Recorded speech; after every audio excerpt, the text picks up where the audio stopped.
అందరికీ నమస్కారం అండి. ఆంధ్రప్రదేశ్ రాష్ట్ర ప్రభుత్వ ఉద్యోగుల తాజా సమాచారం. మరో సంచలనం కీలక ఆదేశాలు జారీ చేసిన ఏపీ ప్రభుత్వం.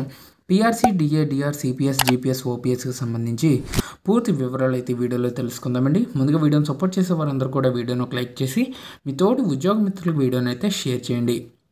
ఛానల్ని ఫస్ట్ టైం కనుక విజిట్ చేసినట్లయితే తప్పనిసరిగా సబ్స్క్రైబ్ చేసుకుని పక్కనే ఉండే బెల్ సింబల్ని యాక్టివేట్ చేసుకోండి. జీపీఎస్ జీవో గెజెట్పై సీఎంఓ ఆరా. జీపీఎస్ జీవో గెజెట్ తమ అనుమతి లేకుండా విడుదలపై ఏపీ సీఎంఓ ఆరా తీస్తుంది. ముఖ్యమంత్రి చంద్రబాబు ఆదేశాలతో ఈ విషయంపై విచారణ జరుగుతుంది. ఆర్థిక శాఖ, న్యాయశాఖల్లో పనిచేసే వాళ్లలో ఎవరు దీనికి కారకులనే దానిపై సీఎంఓ ఆరా అయితే తీస్తుంది. ఆర్థిక శాఖ డిప్యూటీ సెక్రటరీ శాంతికుమారి, న్యాయశాఖలోని సెక్షన్ ఆఫీసర్ హరిప్రసాద్ రెడ్డి పాత్రపై వివరాల సేకరణ జరుగుతోంది. ఇద్దరు అధికారుల గత చరిత్రను ఉన్నతాధికారులు తవ్వితీస్తున్నారు. అధికారులిద్దరూ బిజినెస్ రూల్స్ పాటించారా లేదా అనే కోణంలో సీఎంఓ విచారణ చేపట్టింది. బిజినెస్ రూల్స్ ఉల్లంఘన జరిగినట్లు ప్రాథమికంగా నిర్ధారణ జరిగినట్లు తెలుస్తుంది. చివరి 6 నెలల్లో పాత ప్రభుత్వంలో అమలు కాని నిర్ణయాల ఫైళ్లను కొత్త ప్రభుత్వం ముందు ఉంచాలని నిబంధనలు అయితే సూచిస్తున్నాయి. అమల్లో లేని పాత ప్రభుత్వ నిర్ణయాల అమలుకు కొత్త ప్రభుత్వ గ్రీన్ సిగ్నల్ తప్పనిసరి బిజినెస్ రూల్స్లో ఉందని సచివాలయ వర్గాలు పేర్కొంటున్నాయి. చంద్రబాబు ప్రమాణ స్వీకారం చేసిన రోజు జీవో జారీ చేయడం, సరిగ్గా నెల రోజుల తర్వాత గెజెట్ అప్లోడ్ చేయడం వెనుక కుట్ర కోణం ఉందని అనుమానాలు కూడా వ్యక్తమవుతున్నాయి.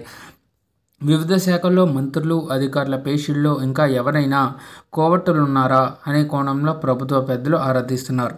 ఇదిలా ఉండగా ఉద్యోగుల కోసం కంట్రిబ్యూటరీ పెన్షన్ పథకం స్థానంలో జీపీఎస్ పథకాన్ని గత ప్రభుత్వం అయితే తీసుకొచ్చింది.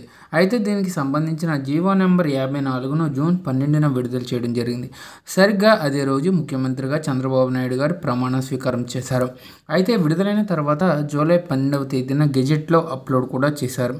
దీంతో ప్రభుత్వ నిర్ణయంపై ఉద్యోగులు, ఉపాధ్యాయ వర్గాలు ఆందోళన వ్యక్తం చేస్తున్నాయి. ఈ క్రమంలోనే జీపీఎస్ జీవో గెజెట్ను తాత్కాలికంగా నిలిపివేయాలని ముఖ్యమంత్రి అధికారులను ఆదేశించారు. జీపీఎస్ గెజెట్ ఎలా విడుదలైందని సీఎం చంద్రబాబు ఆరా తీశారు. జీపీఎస్ విధానంపై గత ప్రభుత్వ నిర్ణయాలను ఈ ప్రభుత్వం అమలు చేస్తుందనే రీతిలో గెజెట్ విడుదలపై ప్రభుత్వం అభ్యంతరం వ్యక్తం చేసింది. ప్రభుత్వ పెద్దల దృష్టిలో లేకుండా గెజెట్ అయితే ఎలా వచ్చింది అనే దాని అంశంపై విచారణకు సీఎం చంద్రబాబు ఆదేశించారు. ఈ క్రమంలోనూ సీఎంఓ విచారణ కూడా చేపట్టడం కూడా జరిగింది. తాత్కాలికంగా ఈ గెజెట్ నోటిఫికేషన్ సీఎం చంద్రబాబు గారు క్యాన్సిల్ చేయడం జరిగిందంటే దీనిపై విచారణ కూడా చేస్తున్నారు. కాబట్టి ఈ జీపీఎస్ స్థానంలో ఏ పథకాన్ని ప్రవేశపెడితే ఉద్యోగులకు మేలు జరుగుతుంది అనే కోణంలో సీఎం చంద్రబాబు గారు కూడా ఆలోచిస్తున్నారు. ఇదండి వాళ్ళ ఎంప్లాయ్ సంబంధించిన తాజా అప్డేట్స్.